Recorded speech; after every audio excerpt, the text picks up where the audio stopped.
Welcome, ladies and gentlemen. This is Austin here with game number 2 between Mouse Sports' MaNa and Liquid HerO from the DreamHack Summer 2012 quarterfinal round. This is a best of 3 series that MaNa is up, currently leading 1-0.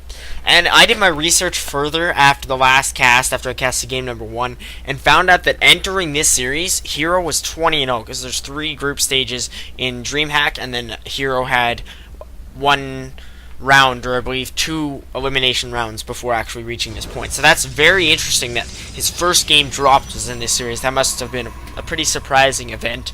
But if you guys didn't catch game number 1, actually MaNa took the game without teching the Colossi, which is extremely popular in PvP. It's the standard. Whoever has the higher Colossus count generally winds up on top.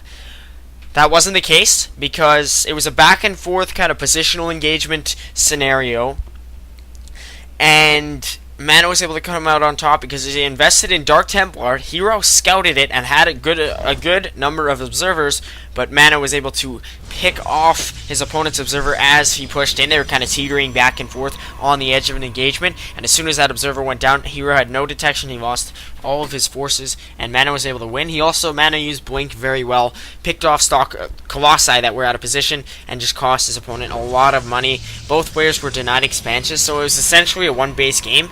Both of them tried to expand. HerO actually for quite some time was mining, but then actually lost that base. So now we're just going to be seeing some pretty similar play between HerO, the blue Protoss, at the 9 o'clock position, and MaNa, the red Protoss, at the 3 o'clock position. This is on Metropolis, the GSL edition of this map.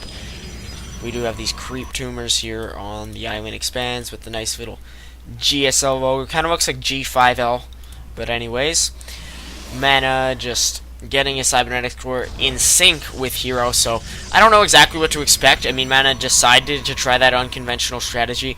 Maybe DTs is something that you can't exactly repeat, because HerO is going to know, okay, MaNa is willing I'm not going to say stoop so low, because, I mean, they're still a unit. They deserve some respect. They're powerful. But I guess HerO can know that his opponent is willing to play unconventionally to win, and just kind of hit him with that. I'm not going to say cheese either, but surprise, kind of a surprise attack, unexpected, and powerful for that reason. I mean, HerO did scout it, and he got an observer, but MaNa just focused down his opponent's observer with all of his Blink Stalkers. As soon as it was eliminated, that changed the outcome of the game. Had HerO actually maintained his detection, he probably would have won, because there were only 2 Dark Templar, but they got a total of 9 kills, if I remember correctly. So if we look at our production tab, they're actually perfectly in sync. A few timings off here for HerO. Sorry, MaNa. MaNa's a little bit behind in some things, but they're almost even for Warp Gate, and all getting their second gateway. So we're probably going to see a handful of units here from HerO's 2 gates, and he's actually producing a fast Twilight Council. So it looks like he's going to try to reverse the roles here and force MaNa to defend against Blink Stalkers, because that's what the Polish Protoss player who came second in his nationals did in the last game. He went for that fast blink. Actually, MaNa lost to Nurchio, who just the other day captured the Home Story Cup number 5. This is, of course, in the Poland Nationals. I'm just going to let you guys know, because I tuned into that event. It was a fairly exciting series, but nonetheless, we do have 2 Stalkers coming from HerO's gates, and now MaNa is producing his own Twilight Council, but his blink is going to be way behind.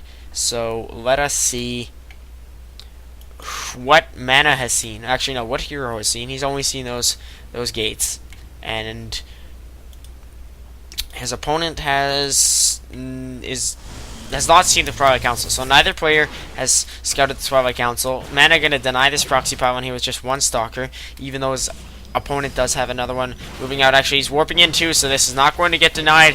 MaNa does not want to lose this Stalker. It actually loses about 29 health. It's low on health. Every Stalker counts in PvP early game, and there it goes, going down there for MaNa. He does not want that. Now he has 3 Stalkers and 1 Sentry. He's going to have to force field here. HerO just keeping the aggression on. He wants to actually blink in as soon as the research finishes. Now getting the robotics facility to get an observer and break this siege.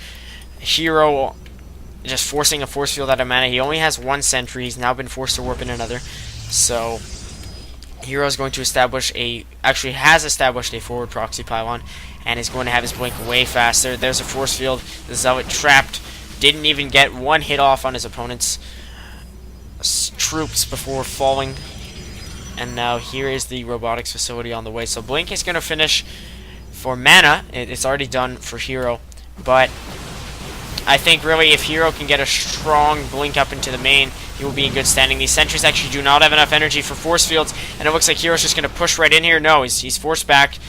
It looks like our units tab is very, very even, just a one stalker difference. Both players have one sentry, so it's actually an extremely even battle. But this blink micro definitely going to change things. MaNa with a very aggressive blink there, and he's able to get the advantage here in the battle and come out on top. Very nice engage for him.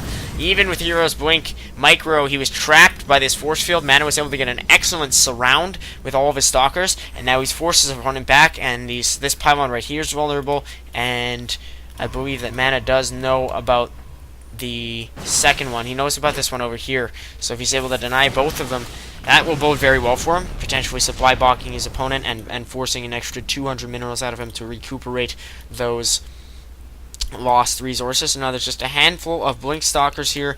Now 2 more moving in to reinforce, as well as an observer. The observer now moving in. It doesn't seem to me like MaNa's observer is going to spot. I don't even know if he has one. Yes, he does at right over here. So it looks like we're going to have blink versus blink 9 minutes into this game. Both players have had it finished, but HerO's already produced an Immortal, and he's got a second one on the way. So Immortals and Stalkers, if they're of the same faction, they get along well, but not if they're of opposing factions, because Immortals just shred Stalkers, not as much as they shred Roaches. But now HerO's actually going to blink into his opponent's base, kill a Stalker, and then get the hang out of there. And our Blue Protoss is actually supply blocked. As I said, he lost both of those pylons, so that sets him a little bit behind. He's now able to blink away, though, and save himself from MaNa's forces. But anyways, as I was touching on before, Immortals just shred tier 1 units.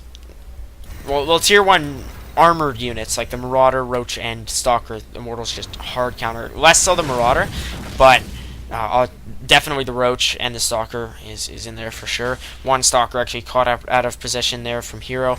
MaNa just blinks in here. He's going to trap another, but there's the 2 Immortals, so MaNa's just going to pull back. He actually probably could engage that if he was able to, if he got a strong surround. Both players expanding on the back of this. MaNa's is about halfway ahead, so that means it finished 50 StarCraft 2 seconds ahead of his opponent. Now MaNa actually getting an Immortal of his own. There's the Observer dying, but MaNa's going to pick off this pylon, not actually doing much to HerO. He does not have a pylon producing, so he's going to have to get one going right away. A vastly oversaturated main. That's actually like, that is saddeningly oversaturated, and I'm surprised that MaNa has not waited for his Immortal. If we look at the Harvester count, only a 4 Harvester difference, but both players very, very oversaturated at their respective main bases. And look at that probe transfer. HerO definitely does not want to get caught out of position here, because he could lose a lot of probes. His Immortal getting focused down. Meanwhile, MaNa's is still alive. It has 1 kill banked and seems to be looking for another. MaNa just trying to poke in here and catch his opponent off guard with a nice blink. There's probes pulled off, so MaNa wants to kill as many as possible. A lot of Stalkers newly created from HerO's warp gates, but I don't know if he's going to have enough. He's pulled probes. MaNa now getting a surround, recuperating his observer. There's actually probes killing an Immortal. How often do you see that? All of the probes from the main of HerO and the natural as well, they're all now mining. It's a very, very close battle here, but I think that HerO's going to be able to hold off. He does have the high ground advantage, though there is an observer here. So he has 2 sentries now, and he's forced MaNa to retreat. So really, whether or not this engage was effective comes down to this tab, and it wasn't, because mining time was delayed, and MaNa killed a few probes, but ultimately HerO held against a very, very aggressive 2-base push, and so he's still, no, he's 5 Harvesters behind his opponent, but he's still looking alright if he can get an Immortal out. No, he actually decides to go for an Observer, but a strong force field there is going to catch a few Stalkers out of position.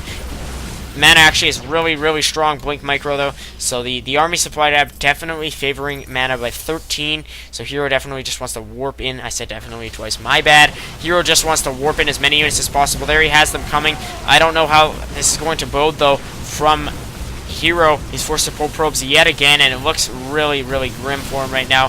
HerO is probably going to have to call the GG, and there it is.